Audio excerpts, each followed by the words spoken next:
Hello বন্ধুরা, তোমরা সবাই কেমন আছো? অনেকদিন পর আজ আবারও একটা বড় নতুন ভিডিও নিয়ে চলে আসলাম। আজ পর্যন্ত আমি যতগুলো বড় ভিডিও বানিয়েছি তার থেকে সবথেকে প্রিয় ভিডিও হলো এটা।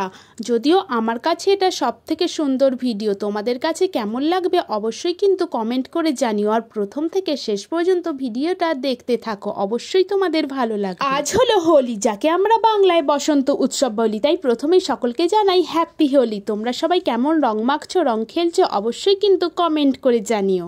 তোমাদের তো বলাই হয়নি আজ আমি মাটি দিয়ে কি বানাচ্ছি। এতক্ষণ ভিডিওটা দেখে তোমরা নিশ্চয়ই বুঝে গেছো আজ আমি মাটি দিয়ে রাধাকৃষ্ণকে বানাচ্ছি। আর বসন্ত উৎসব তো রাধাকৃষ্ণেরই উৎসব। এই বসন্ত উৎসবের জন্যই কিন্তু আজ আমি মাটির রাধাকৃষ্ণকে বানাতে বসেছি। প্রথমেই মাটি দিয়ে আমি রাধাকৃষ্ণের মধ্যে শ্রীকৃষ্ণকে বানিয়ে নিলাম। আর কিভাবে বানালাম সেই প্রসেসটা তোমরা ভালোভাবে দেখতেই পেলে। বন্ধুরা, তোমরা যদি প্রথম থেকে শেষ পর্যন্ত ভিডিওটা দেখতে থাকো তাহলে কিন্তু খুব সহজেই নিজেরাই মাটির এইরকম রাধাকৃষ্ণ বানিয়ে নিতে পারবে। তাই প্লিজ কেউ একটু স্কিপ করে চলে যেও না, প্রথম থেকে শেষ পর্যন্ত ভিডিওটা দেখতে থাকো। শ্রীকৃষ্ণকে বানিয়ে নেওয়ার পর এবার আমি রাধারানীর বডি স্ট্রাকচারটাকে বানিয়ে পরনের শাড়িটিকে পরিয়ে দিয়েছি। এবার আগে থেকে বানিয়ে রাখা রাধারানীর ফেসটি বডির সাথে ভালো করে অ্যাটাচ করে দিচ্ছি।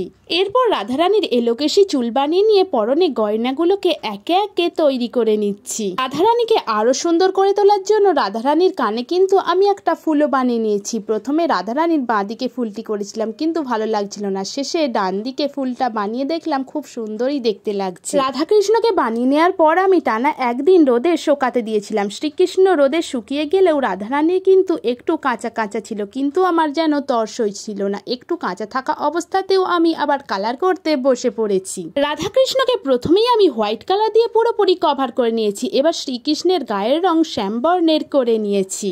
এরপর শ্রীকৃষ্ণের পরনের বস্ত্রগুলো আমি নিজের পছন্দ মতোই কালার করে নিয়েছি। এরপর একে একে চুল, গয়না ও পিছনে ময়ূরের পালকটিও সুন্দর করে কালার করে নিয়েছি। এরপর শ্রীকৃষ্ণের চোখ মুখ এঁকে নিয়ে সুন্দর করে শ্রীকৃষ্ণকে সাজিয়ে নিয়েছি। কৃষ্ণকে কেমন লাগছে অবশ্যই কিন্তু কমেন্ট করে জানাও। সবশেষে শ্রীকৃষ্ণের হাতের বাঁশিটি কালার করে নিয়ে শ্রীকৃষ্ণের হাতে ধরিয়ে দিচ্ছি। শ্রীকৃষ্ণের মতনই একইভাবে রাধারানীর প্রথমে ত্বকের কালার করে নিয়ে একে একে পরনের বস্ত্রগুলো নিজের পছন্দ মতো কালার করে নিয়েছি। এরপর একে একে রাধারানীর পরনে অলংকার ও মাথায় গোজা ফুলটিকেও কালার করে নিয়েছি।